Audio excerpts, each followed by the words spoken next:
होती है सीयूएन के साथ, जो अब थेरेपी ले रहा है क्योंकि जो कुछ भी उसके साथ हुआ उसके बाद वो ठीक से सो भी नहीं पाता था। स्कूल में भी सब उससे डरते थे क्योंकि अफवाह फैल चुकी थी कि उसने अपने सबसे अच्छे दोस्त को मार डाला है और उसी वजह से उसकी ट्रांसफर हुई थी। अब एंट्री होती है जंटे की, एक शर्मीला सीधा साधा लड़का जो स्कूल के गुंडों का मैसेंजर बन चुका है। हर सुबह उसे उनके लिए नाश्ता लेकर आना होता है वरना जमकर पिटाई होती है। ऊपर से उसे जबरदस्ती फोन चुरवाकर यूमिन को देने पड़ते हैं, जो कि पिछले सीजन के एंड में दिखा था गुंडों का सेल्फ प्रोक्लेम्ड लीडर। यूमिन ने सीवेन से कभी पंगा नहीं लिया और यही बात अफवाहों को और हवा दे रही थी कि सीवेन एक पागल साइको है। जंटे एक दिन सीवेन को खुद ये अफवाह सुनाता है और यूमिन उसे कहता है कि सब झूठ है, पर उसके साथ ही उसे सीवेन का फोन चुराने का ऑर्डर भी दे देता है। जंटे अंदर से डरा हुआ था, लेकिन गुंडों के डर के आगे उसकी हिम्मत जवाब दे जाती है और वो फोन चुरा लेता है। सीवेन सब समझ जाता है बट वो कुछ नहीं कहता क्योंकि उसे जंटे की हालत का अंदाजा था। स्कूल खत्म होने के बाद जंटे उससे कहता है कि वो नया फोन खरीदने के लिए पैसे दे सकता है, जिस पर सीवेन सिर्फ एक बात कहता है, तू डरपोक है। रात को फिर से नींद नहीं आती तो सीवेन अस्पताल चला जाता है सुहो से मिलने, जहां वो घंटों अपने बेहोश दोस्त से बातें करता रहता है। अगले दिन स्कूल में सीवेन देखता है कि जंटे फिर से गुंडों के हाथों परेशान हो रहा है, लेकिन वो खुद को रोकता है क्योंकि अब वो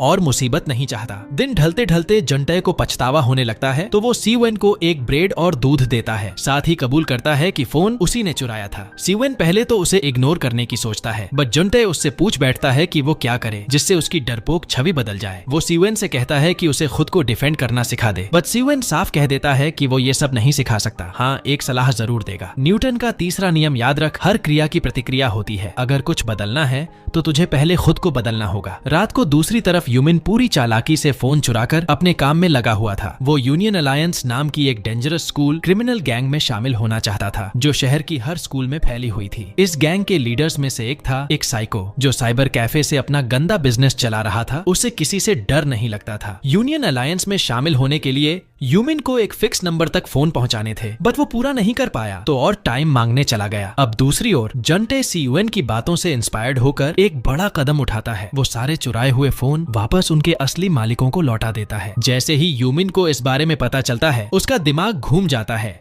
और वो जुनटाए को बुरी तरह पीटने पहुंच जाता है। जुनटाए खुद को बचाने की पूरी कोशिश करता है लेकिन यूमिन तो उसे जान से ही मार देना चाहता था। सीयूएन ये सब देखता है और उसे फिर सुहो की पिटाई याद आ जाती है। फिर वो उठता है और जुनटाए के सामने दीवार बनकर खड़ा हो जाता है। वो यूमिन को रुकने के लिए कहता है बट यूमिन उसे भी पीटना शुरू कर देता है। सीयूएन चुपचाप सारे घूंसे सहता है, लेकिन जैसे ही मौका मिलता है वो उसे चकमा देता है और यूमिन को बुरी तरह हरा देता है, इतना कि वो पूरी तरह शर्मिंदा हो जाता है। माहौल और गर्म होने ही वाला था कि तभी एंट्री होती है ह्युन ताक की, जो सीधा